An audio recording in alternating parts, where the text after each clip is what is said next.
we're back. Welcome to the Weekly Roundup, the place where we unpack what's been going on in the yoga and wellness world and what we've been coaching our clients through. I'm Shannon, and I'm here with fellow coaches Carol, Bridget, and Terry.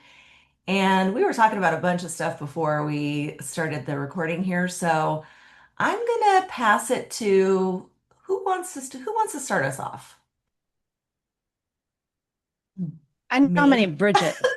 I'm passing it to She had Bridget. lots of good ideas today, so She I did. figure she can just pick one. Good. Okay. All right. I will start. Well, why don't I start then with The fun one. yeah, a fun one.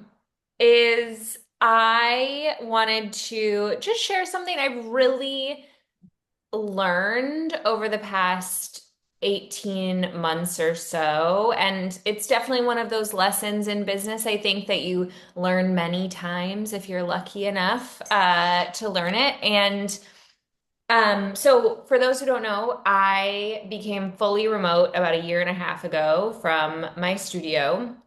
And not just remote, like I moved a couple hours away, remote, like I live 5,000 miles away. And there's no like emerge, like last minute weekend, visits. There's nothing like that. So, anyway, as expected, there was a big learning curve, and I knew there would be. I was warned about it, and I just like I went in and I really wanted to just like not expect the worst, but like kind of expect the worst. Like I wanted to expect to get rocked. And I did, but in totally different ways than I kind of expected to. But anyway, one of the things that I have really been working on, honestly, kind of in my character over the past couple of years, and I've really applied to the studio, and I hope it feels inspiring to someone out there. But it's really just keep going, like just persistence. And if you are out there and your studio is struggling, but you feel like I want to make this work. And of course, if your studio is struggling and you don't have it in you to make it work, quit. Get out of it. Like, who cares? Move on with your life, do something else. But if you do feel that fire of like, no, I want to make this work, like, I'm gonna do this, just keep going. Like you just keep going and I think keeping going looks very specific. I mean, it looks different. What's DFQ, Terry? Terry just put Don't D. fucking quit. Don't fucking quit. Totally. And what I have learned that that means, at least for me, is not just like keep slog, like keep the slog going, like keep, trying shit and like waking up every day and like whatever, trying something new, but stick to like create a strategy and then stick to that strategy. And another really important part of it too, and I'll stop rambling in a minute here because I am sure my fellow coaches have things to say about this, but it is going to always take you a long time to learn to be good at a brand new thing.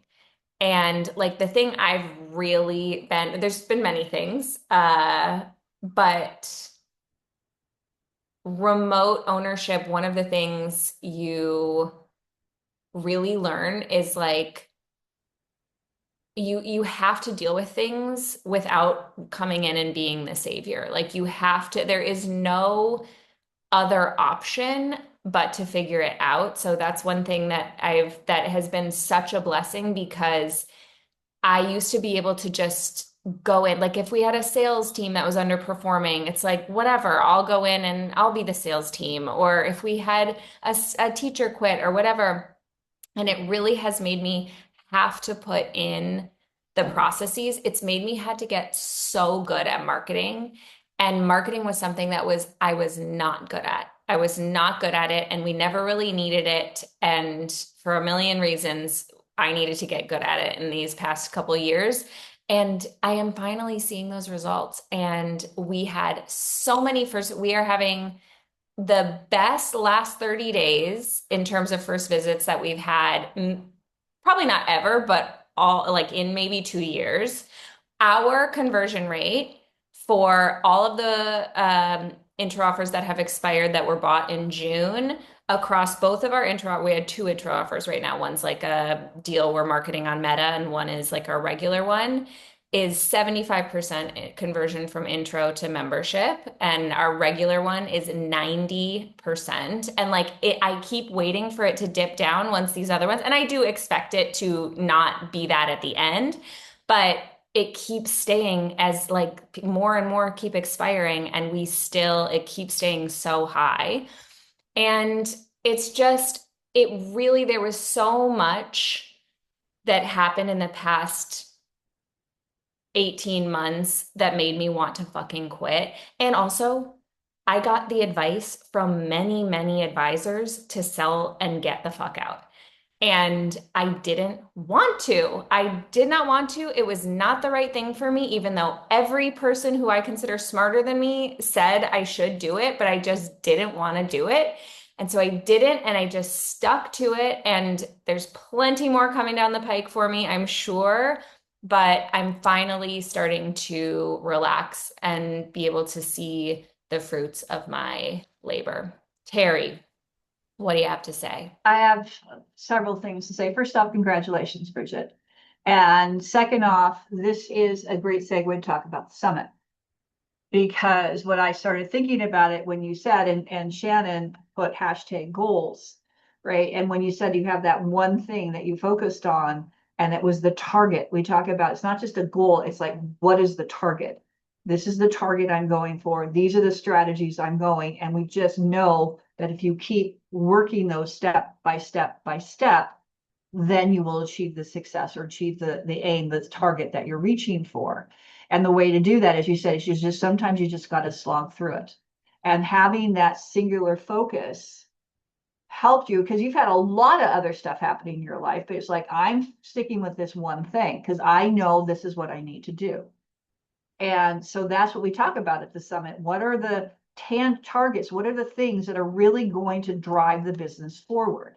And then what are the strategies and what are the tactics? And you stick with it because, again, we can get pulled so easily into this thing or this thing, this staff thing, this thing. But if we have like the eye of the tiger kind of thing going on, and you're just singularly focused, and it can be one thing, like you said, I want to know, well, marketing's that's a big umbrella, but you got really good at like Meta and really good at Google, correct? If yes. Mostly Meta. Mostly Meta. My Google ads, honestly, I turn them on and off. I definitely know plenty about Google ads, but I've gotten really good at Meta ads. And also I've gotten better at understanding how to market to my my existing list. Service, yeah. Much better. Yeah. So we were like doing a lot of like YTT project, retreat, all that stuff. And that was a really big learning curve too, like marketing those efficiently. And so yeah, it's just been all of that stuff. Yeah. Yeah. So that's there's no real secret sauce to it, right? The secret sauce, here's the secret sauce. Here's the magic pill. You got to do the fucking work. It's the only way to get better at literally anything. It's the only way to get better at it. It is the only way. You know, and sometimes one simple goal can be better. One simple target can be better than having 5 or 6 things you're working on. Like I know for me, it was very clear when I bought my studio. I had my hashtag was no option to quit because it had to pay. It had to pay my rent. It had to pay. I had no fallback. I didn't have another. I wasn't married. Didn't have no second income. I didn't have. That was my full-time job. I still remember once somebody said to me, "Oh, do you do anything else besides run the studio?" I'm like, seriously? This is like a full-time job. Anyway, but my singular goal was I took my total expenses. It was very simple. I took what my monthly expenses. I divided that by my membership price, which was really cheap. And that was like, okay, I need 100 members to cover my expenses. just membership. So that meant everything else was the gravy, right? So that was it. That was my sole focus. It's like I had 35 members when I bought the studio, which I processed manually because I didn't have any system. My system was an index file box with A to Z dividers. And by the end of not a little over a year later, I bought it in January. So probably by January of the following year, guess what? I was at 100 members. Then I said 200 members, right? It's like you set those goals, and if you're singularly focused on that, it's amazing how much you can get done. Shannon. And this is what we work on at the summit, by the way. Yeah, first of all, I was gonna echo that hilarious question that people ask studio owners, like, is this all you do? I'm like, what? What do you mean by that? Like, yes, this is all I do. And Bridget, I have to say, I'm like completely inspired by you. I'm like, how do I move to Europe and still have my studio running like clockwork and producing, all these incredible results that you're having? It's so inspiring. So just so you know, present company, super inspired by you. Um, and yeah, persistence, it's just one of those, it's a non-negotiable. You just have to keep going, especially if you are committed to your target. You have to keep going. And it's because you set the target so specifically in your mind that your subconscious is just like, well, we're just going for that, regardless of all the detours that might happen. Um, you've set that in your mind, and your world is like conspiring to make it happen.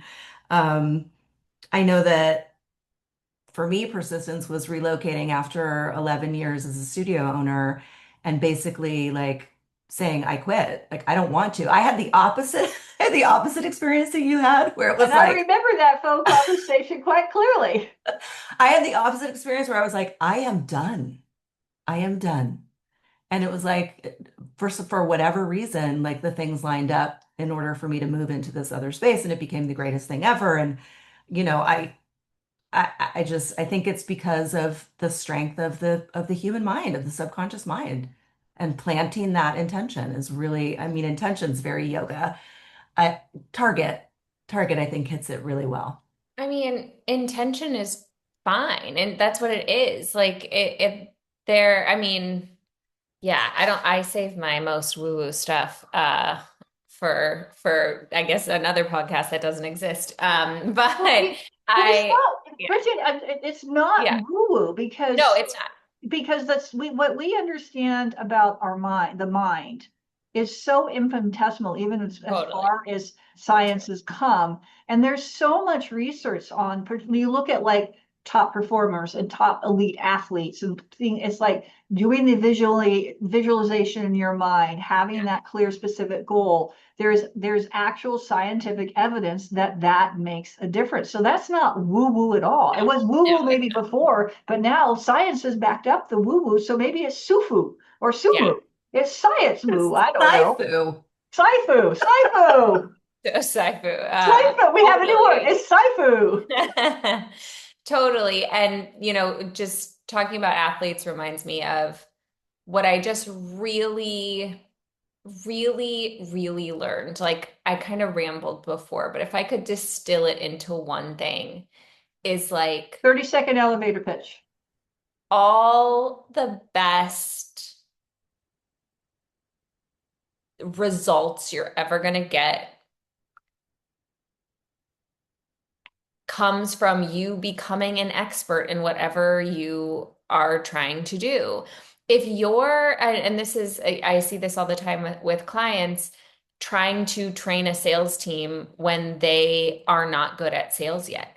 Get your ass behind that desk and fail a million times, be so awkward a million times in sales conversations, and learn how to actually get good at sales. It is going to be so uncomfortable and so awkward, and you're going to hate it a lot of times. But then something is going to click because it is inevitable that you will get better at it. It is inevitable. Are you going to be Gary V by the end? Probably not, but like you are going to get good at it eventually. And that goes for any aspect of your business. Ask yourself, what skill do I need to learn to master this? And then go do that skill, and the results will come. Shannon. Yeah, I just want to put in a huge plug for the rep room on just related to what you're saying is like the ability to also have like this incredible group of people that really understand sales and come from the place, from an ethical place of wanting to spread this incredible practice, whatever that is in your studio or your business, to as many people as possible. It's like it's gold to be able to practice these things with this group of people. So I'm just putting the plug out there for the rep room. If you don't know what it is, it's in the community. It's a monthly More um than monthly. It's three every times. three Yeah. times every week. Everybody has their own rep room and it's Yeah, like you get yeah. to practice your We have sales our reps. session. We have our different, each coach has a dedicated session that we facilitate. Yeah, so that definitely is something if you want really help with sales particularly, because that seems to be a Particularly. big one for a lot of studios is the sales process. And I also want to go back to what you said, Bridget, about becoming an expert in everything. And I put in the chat, or if that's something that you're just not, it's not in your wheelhouse, you're just like, you don't have time, pay someone to do it. Or find someone on your team to become the expert in that. So that, again, if you're listening, saying, oh my God, I got to be an expert in everything I do. I don't think Bridget meant it that way. It's that if you don't want to do KPIs, then have someone else do KPIs, right? But you need to understand what the KPIs are about. But if you don't want to actually do them, if you need to understand marketing, but if you want to pay someone to do like your meta ads and things like that, that's fine. But you still need to define what needs to be done. I see Bridget's. I kind of agree. I do like I appreciate what you're saying, but I kind of Oh, there was a but, which meant you didn't don't appreciate what I agree. said. Because I do think like okay, so like Yeah, we could, yeah. I do think I mean even meta ads is a great example, But you're, and are you going I to do become think are you going to you could become pay great at the, me. yeah, I was You saying, are could you pay going to me and become great at Josh. legal things? Are you going to become great at legal things? No, but I No. think that's a different thing because you are literally not like that is dangerous to do that. Like you act it's dangerous Yeah. to not have legal support. But I have found at least for me, unless I really, really, really, really understand an aspect of my business, I just like I'm not saying don't outsource. I don't do my taxes, I don't do my bookkeeping, but I understand the shit out of both of those things. I mean, obviously I don't understand the whole tax code, but I understand my books really well. And I just really think like even meta ads is a great example. And we do have a ad service that me and Josh currently are doing. And I think we actually do a great job because of the thing I'm gonna say, but like ads is a great example of something that I have not ever seen a studio, and I would love to hear from you guys if you have a an affordable long-term solution for a yoga, Pilates, etc. studio where you are outsourcing your ads. I've seen ones work really well for like 6 months or a year, and then the same exact things happens every time is whatever. I don't need to go all the way into it. But great example of like the only thing that has been a long-term solution to this for me, and I have worked with tons of ad agencies and marketers is becoming a fucking expert myself. And so that's my piece. Yeah, I want to go off of that because I think the disconnect comes when I've seen my clients like just hand it over without any understanding. And so then they don't even like they might get a report from their meta ad content creation, whatever, and they don't understand any of that. And like what was the actual result that they were wanting in the first place. Like there's just a disconnect between the company they've hired and their understanding of what the company is actually doing. So I can see where that's where I think Bridget is saying, like, becoming an expert enough to be like, yeah, this is the type of ad I want to run. This is the result I'm looking for. These are the contact points that I'm expecting to get back so that I can prove that this ad is working. That kind of thing. Once you understand that enough, then I think you can hire the right team or person.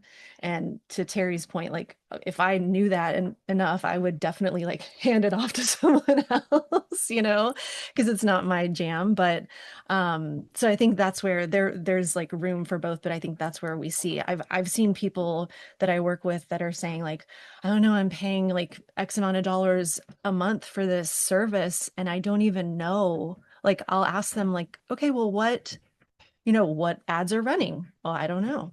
Well, what have they reported to you? What are the results? Like, they have no clue whatsoever. So we don't want to get into that sort of pickle as business owners. So Well having some said, understanding. Carol, because Thank that's at you. 100%. You need to understand what you're looking at. So I agree with, yeah, I agree with that. Like I mentioned KPIs, right? A lot of people don't like to do them, but you need to understand what the KPIs are and what's the importance of tracking KPIs and why you should be tracking KPIs. And, I met with a client recently and they're like, well, we have money in the bank, so we're happy. And I mean, okay, but how much happier could you be that because you're basically still not really paying yourself market rate. You're still not doing this, you're still not doing that. But they were happy because they were able to pay all their expenses and have a little left over, but they had no idea what their KPIs were. Or at that point, like your margins, if it's just Yeah. enough, you need to know, like, oh, next month we see this trend happening. Oh shit. Like Oh, you gotta like there's a yeah. problem here because what if all of a sudden it starts to be wrong or bad in your situation? I don't know. That's exactly what it is. You have to have that. Estimated taxes were due yesterday. So you don't know at the end of Q2, it's like, how much estimated taxes should I be paying? Those type of things. Shannon. Yeah, I mean, I remember Carol, you and Josh talking about this with respect to bookkeeping and just not knowing your numbers. And it really was like a wake up call for me where I was like, yeah, what are the numbers? Like you want to know. Um, and as the owner, like it's kind of your job. And to be an expert, I mean, yes, we want to learn as much as we can about every single aspect of running our business effectively. And if it makes sense for us to use our time in another way, hiring it out is a great option, but also like don't give your power away to hiring something out and just be like, "Oh, here's my thing." Like social media, I have a social media team, incredible social media team, Social Status by Mara. And I they do all the posting for me, but I'm creating the content. I'm creating I know all the things that need to be presented to share the story of my studio. So yeah. Yeah, I think that also it's kind of off on a little bit of a tangent, but that reminds me of something too I was thinking about. I've been thinking a lot about obviously marketing, as I said, and talking to some other studio owners about it. And the other problem with ads in most ad companies, most places you can outsource your ads, is they don't really care about your brand. And also, do you even know about your brand? Like, do you even know what message you want? And that's the thing I've had to learn really, really hard because we've done a ton of brand work. We've done a ton of messaging over the years, and it was good, but it wasn't where it needed to be to really stand out when it comes to marketing. Like a good offer, like a stupid cheap offer is only going to get you so far for so long. And that is you can't outsource that. Like you cannot outsource what makes you special and being able to like you need to understand that before you can before it's just burning your money. I think it's just setting your money on fire like to hire a social media person. I mean, if you're paying someone $200 a month and the local gals just like making sure you've got posts up, that's one thing. But if you're paying someone 500, 1,000, 2,000 bucks a month to do your social media, but you don't even really know what you want to be posting on there, it's a huge problem and it's a huge waste of money. Anyway.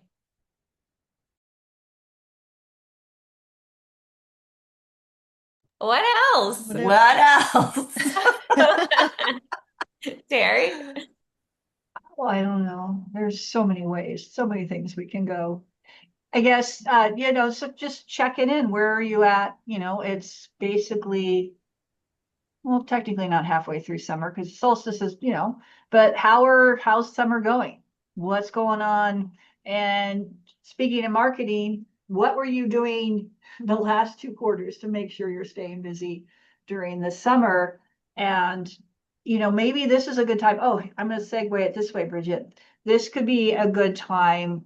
Like if you're having, attendance is maybe off a little bit, down a little bit, and you offer multiple modalities, what are some ideas that you can do to get people to try all the modalities, right? So typically you might have some people that only take one, they only show up for one class and one style class only. So how can you be cross marketing to get people to try a variety of classes? Shannon. Well, I'm having a lot of success with this right now with our summer bingo challenge. It's basically a challenge to black out a game board, and the game board is comprised of all of our modalities and class times. And challenges at my studio go a little bit feral, like things go, people take it a little too seriously.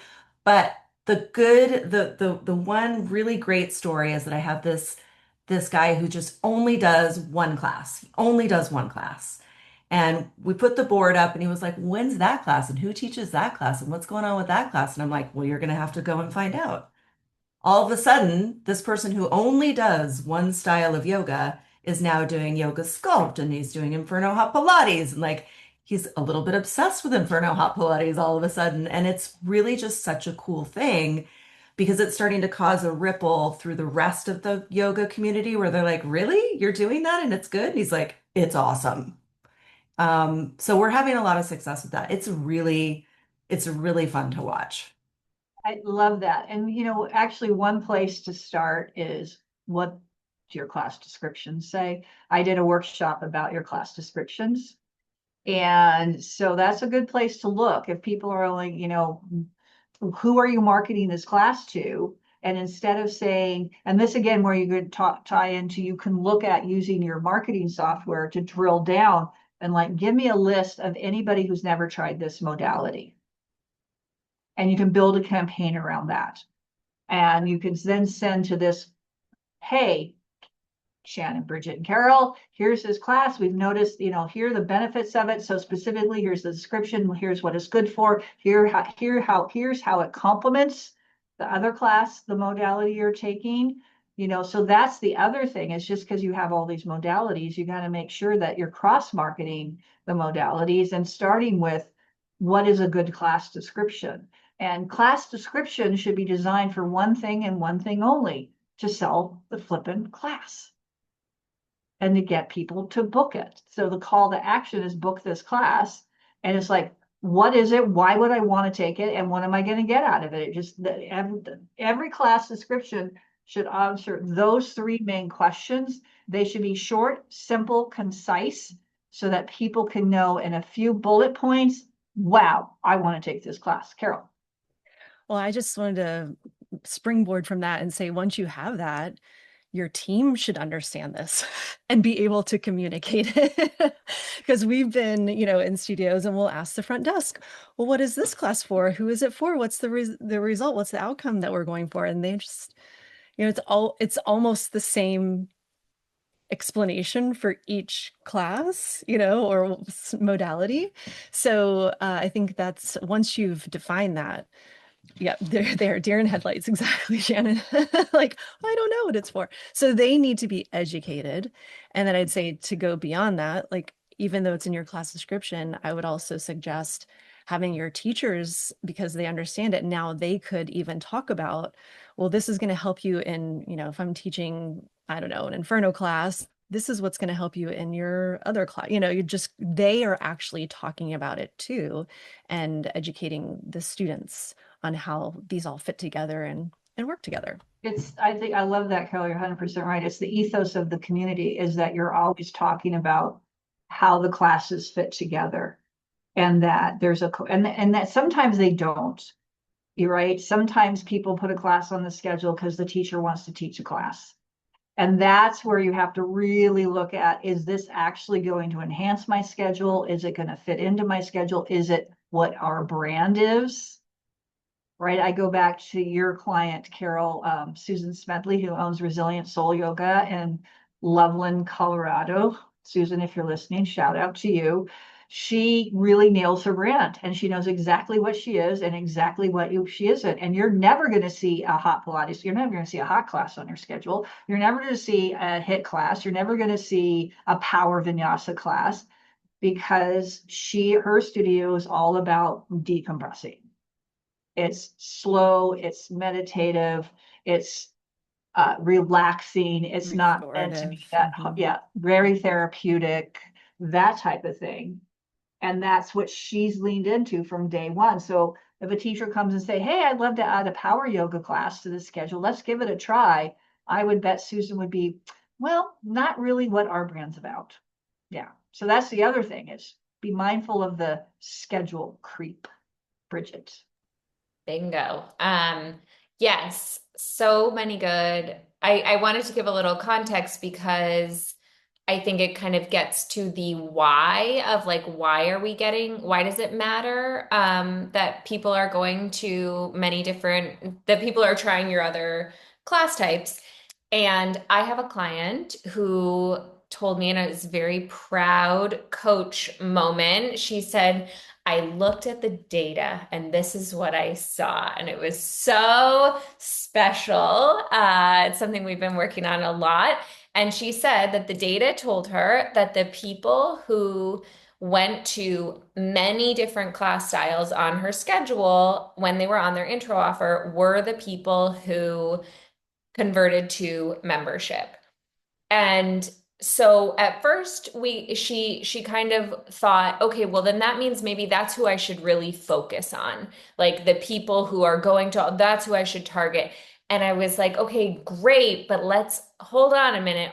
How can we make everybody one of those people who, if that's the secret to getting them to see the value in your studio, then how can we get more of those people? You are, of course, going to get the rando who's never going to stray from their, one class type. That's totally fine. But there's so much opportunity. So wanted to give that context. I have a couple that have been really successful for us in our studio. One is about a year ago, we started making it mandatory at the end of class for our teachers to recommend another class. So they have to say, and it doesn't actually, the SOP isn't you have to say a class that's like a different style than yours, but that is what ends up happening plenty of the time. They can just say like, oh my gosh, I was at Sydney's sculpt class this morning and it was so, so good. If you like sculpt, you got to try this one too. But a lot of times it's, hey, if you're doing sculpt 3 times a week, you need to be mixing in a honey restore class. And we've got a great one on, at 7 p.m. with Cam.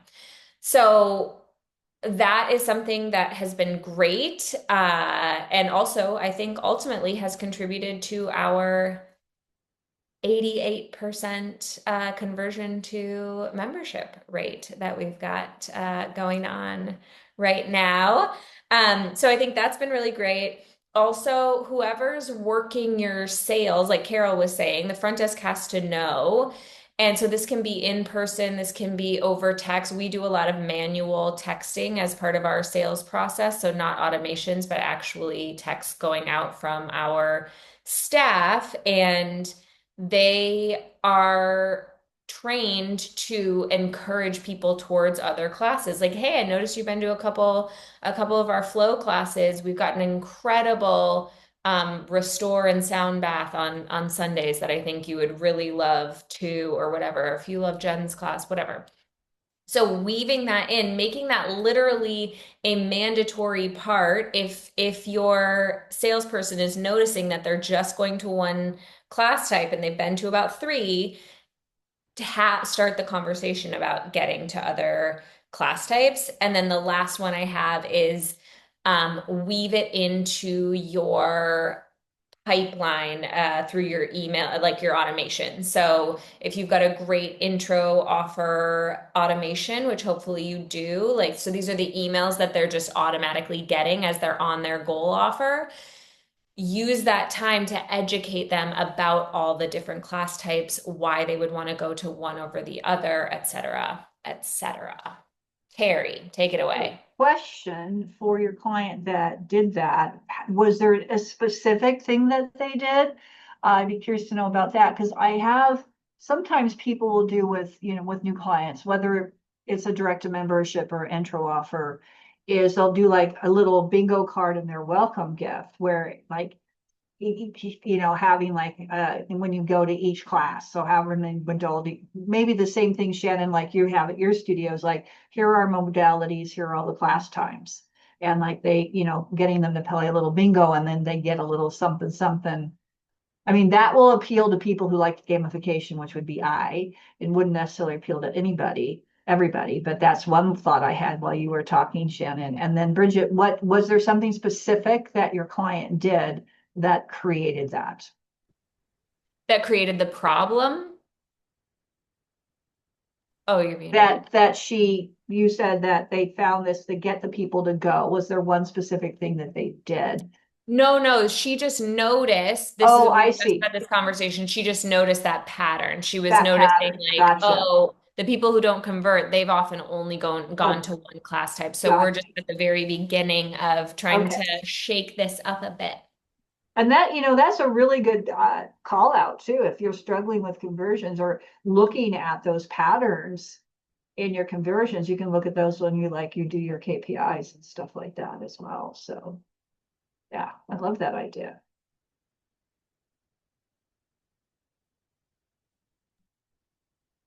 Getting the Anything? staff involved too in, like you were saying, Bridget, is really key.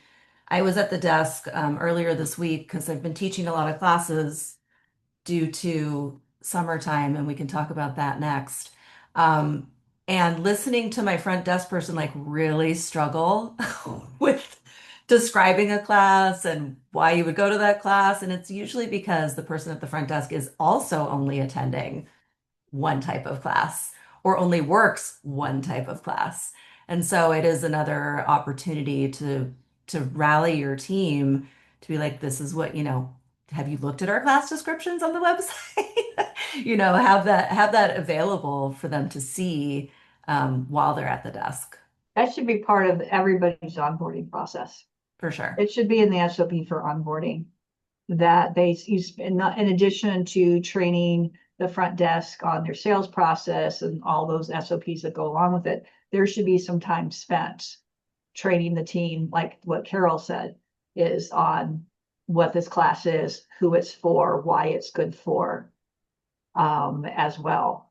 And then unless in encouraging your staff to take as many different classes as possible. Obviously, if you're going to require it, many places you have to pay for them to take it.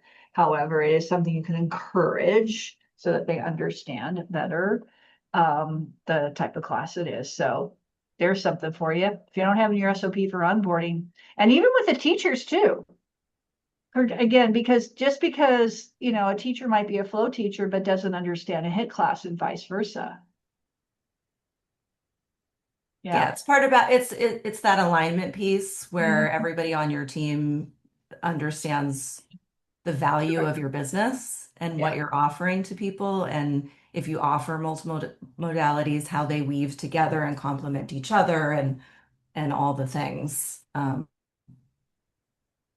Actually, that are important. yeah, that just made me think of something. Carol, what do you, I don't know, this idea just popped in my head of that should also be represented on your website, like on your class description page. In addition to having just the individual excuse me, class descriptions, you could talk about how all the classes work together. This, I think, could be like, this is why we have these modalities on our schedule, because these classes will work. Of course, you could just go back to OG Beacom because Beacom works everything. But other than that, had to Ooh, say it. unpopular opinion. I know.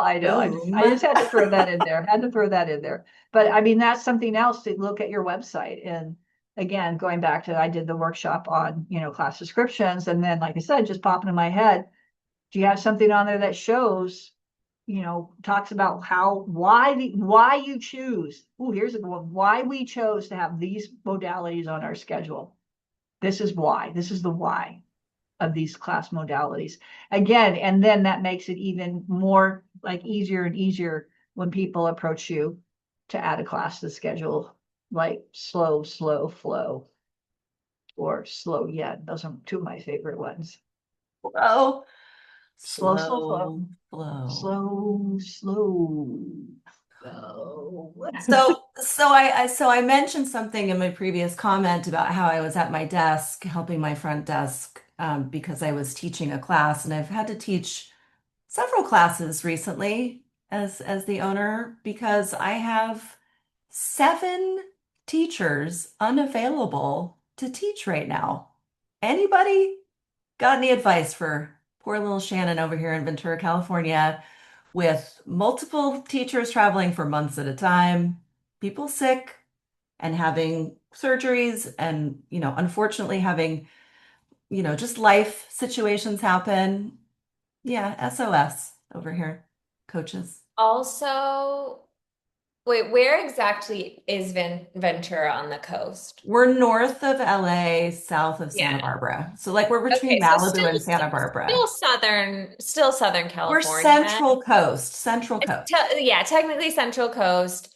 And I will just say this is such a California problem. Like of just like I'm trying to think of a nicer word than flaky, but this is such a Californian attitude of just like I'm going to Bali for 2 months, Shannon. Like, what else would I be doing? I don't need this sort of corporate, like,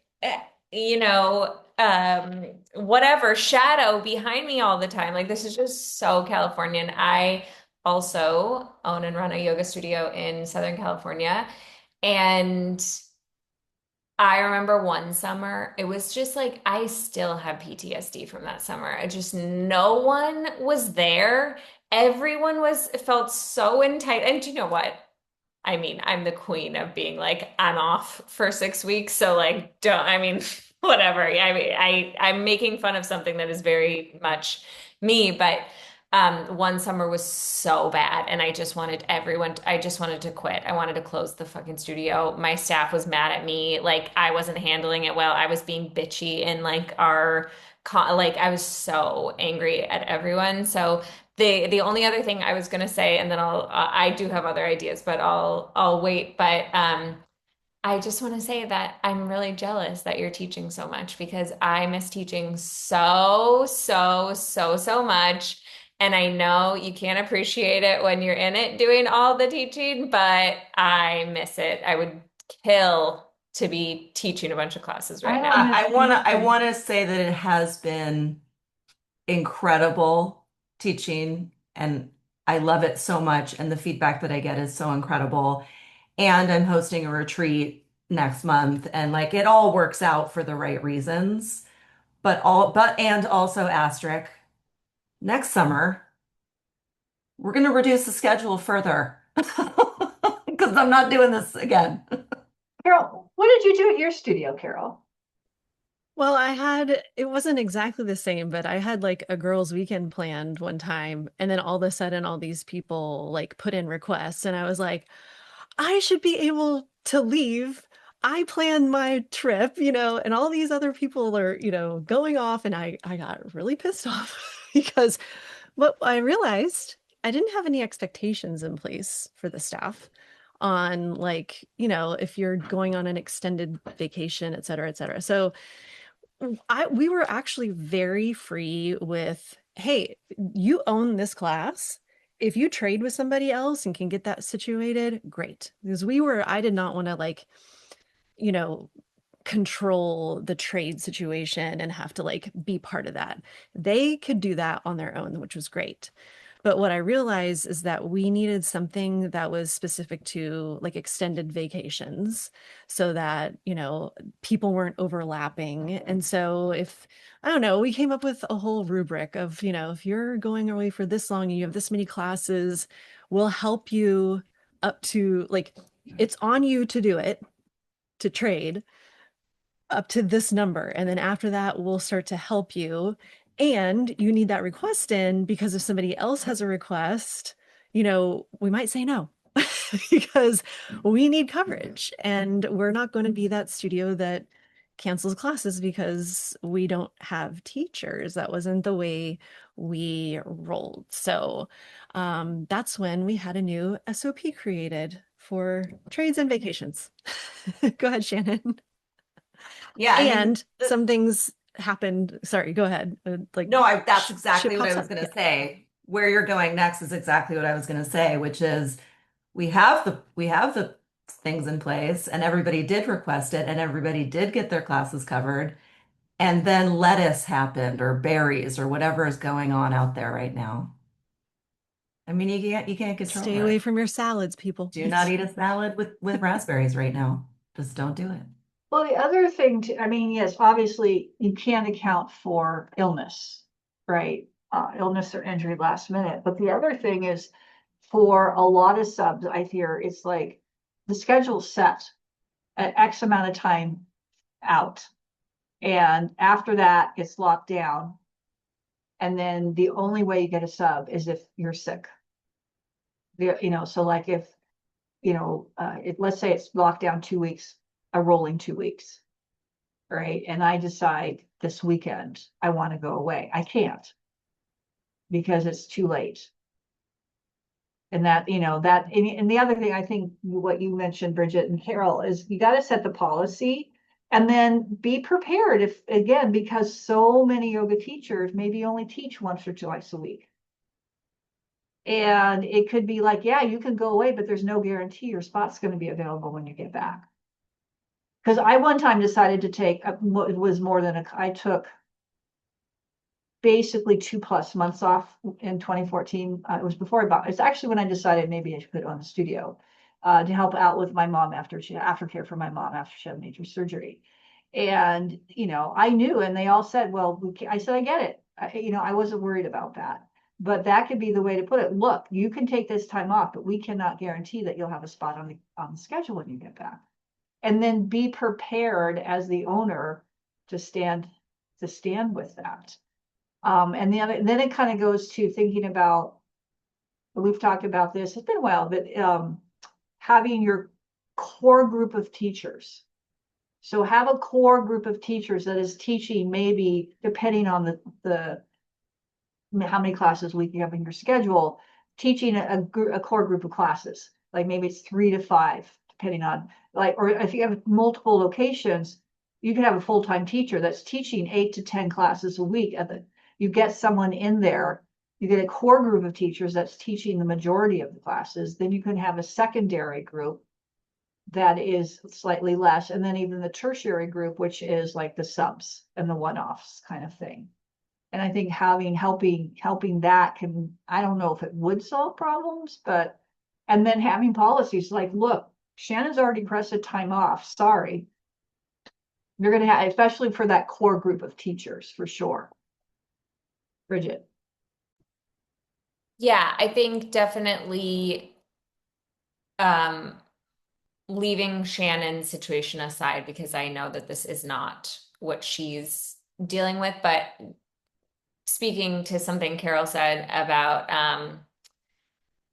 letting them deal with it. This is a mistake I see a lot of new studio owners make, which is I'm gonna handle all the subs. Like I just had a client go through this and I had to be like, wait, this whole time you've been handling all the subs? Like, no, we can't be doing that. And then she was like, I'm thinking about asking them to give me at least a week in advance. I was like, lady, you need way more than a week in advance.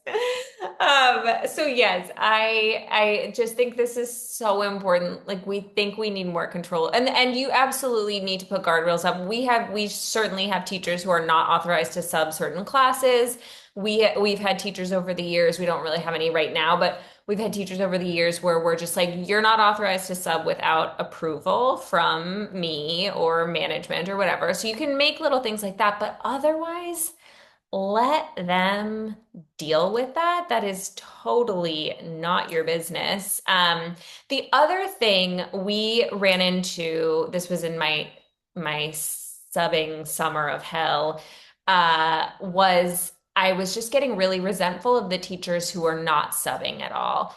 And so, but it's also really hard because you can't, it's weird to require subbing. Like it's weird. It's weird to me. It feels a little bit icky to be like, you have to be available. Like, because what if they're literally not? Do you know what I mean? So it's a little bit weird. I haven't found a clean way to like put it in a contract. But what I do say in terms of like cultural expectations, I say you should be subbing at least as much as you are requesting subs. And ever since I started sort of making that part of the conversation when they were onboarded, it really has not been that big of a problem. And I will say the last little thing I'll say is as a remote studio owner, you do have to get okay with occasionally canceling a class because I just can't be the superhero who steps in. And I thought I thought the sky would fall when I had to start like occasionally, we probably 2 or 3 times a year, we have to cancel something like way more last minute than we would want to because someone is emergency sick or whatever. And I really thought that would be the end of the world. And it literally has not, I have not had one complaint. I've not had, everybody's always like, oh my God, tell Sarah I said I hope she's okay. And like everybody's just totally fine with it. So loosen up a little bit on that. Pass, Bridget. So I'm talking to Carol. Yeah, no, I totally hear that. And I think back in the day, it was really hard because people weren't booking online prior to class. Like this is way, way back. So now it's like they're just not going to see it on the schedule and they'll go to the next class. You know, it's no big deal. So totally agree with that. The other thing I think culturally, like you're saying, Bridget, is like, you know, what the blanket statement is something like sub as much as you're requesting, like reciprocate. And also like it became in our studio, like if I need a sub, I might be like, hey, Bridget, can I switch with you? Can you take this day? If like, just make it a plan so it doesn't feel like everyone's always picking up. So it's interesting how people don't try to find those kinds of solutions. A lot of times the teachers don't think of that. Well, I've also noticed what's interesting in studios is like the teachers who put in a sub request and they think like that's the end of it. Like they don't go check and see like did anyone pick it up? Like the number of times I'm on a call with an owner and they're like, well, they didn't show up because they put in the request. I'm like, how is this not an expectation? How is this possible that the system that we have in place does not require the person to also follow up and make sure that this class is covered? So anyway, that's my soapbox. I'll get off now. Love that. Couple of thoughts. One, this is something that I learned from another studio director because she offered it to me, and I had this for my teachers. If I needed a last minute sub, I paid the teachers extra for subbing my class. Like within 24 hours, it was like within 24, 48 hours, whatever it was, whether I was sick or whatever. And I'll never forget the time when it was like a 6:30 a.m. and I called one young teacher. She's like, no. And I said, well, you get an extra $20. She's like, oh, I'll do it. right? So that's a little something, but not for everybody. It was just, oh, Bridget says I do that too. And the other thing I wanted to ask this question, maybe challenge something is, and I hear this a lot and about control or whatever, being approved to sub a class. So if someone is certified to teach a modality in your studio, obviously, if I'm not certified to teach a modality, then of course I'm not going to sub that class. But if I am certified to teach a modality, why would you restrict someone from subbing? I'm just throwing it out there. It's like whether they're a new teacher or not is maybe, and I've had conversations with clients about this.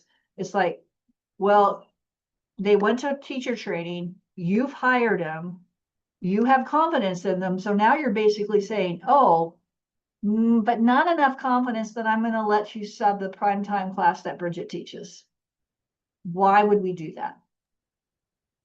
Especially in a situation where you're short of people to teach. It's like a little bit you gotta, and if they stumble and fall a little bit, you know what? You gotta teach to become an expert. So, if that's part of what, if you're listening to this thinking, oh, something like that, then really this is a self-check. Look in the mirror. Why won't I allow this person, or I have to approve this, or I have to allow this? They can't do this class. You're basically saying, I don't trust them enough to teach. And then you gotta think, well, why is that? I don't know. That's just what I'm saying. Shannon.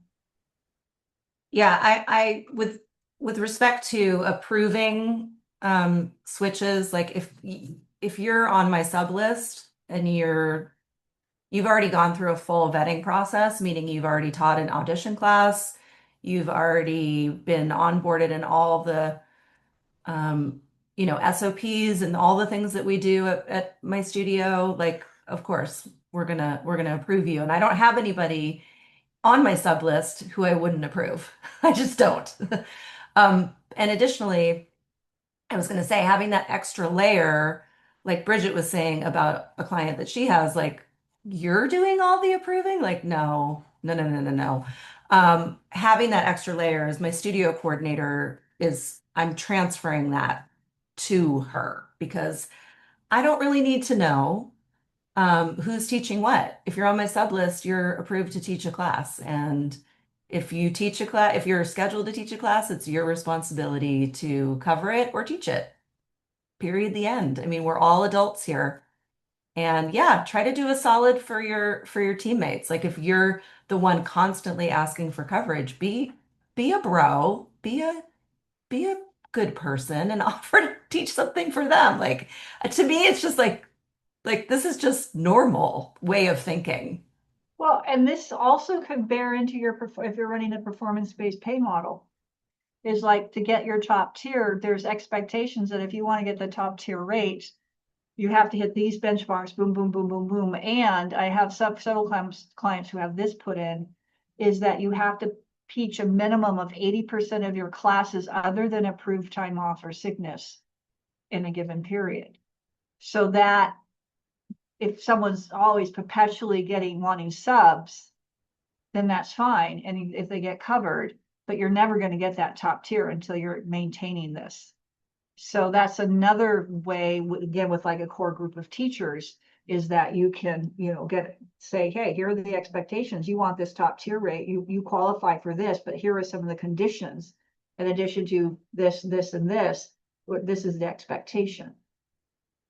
You get 2 weeks vacation a year, blah, blah, blah. If you have to teach a minimum of your classes. So, and this, folks, is what running a business looks like, because in what other business can you just say, oh, I'm going away for 3 months this summer and I'm not gonna, and expect to have that shift, it's like, yeah, I don't think so.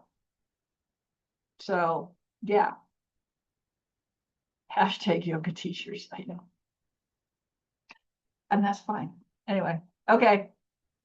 Well, I don't know, guys. I feel like we solved it.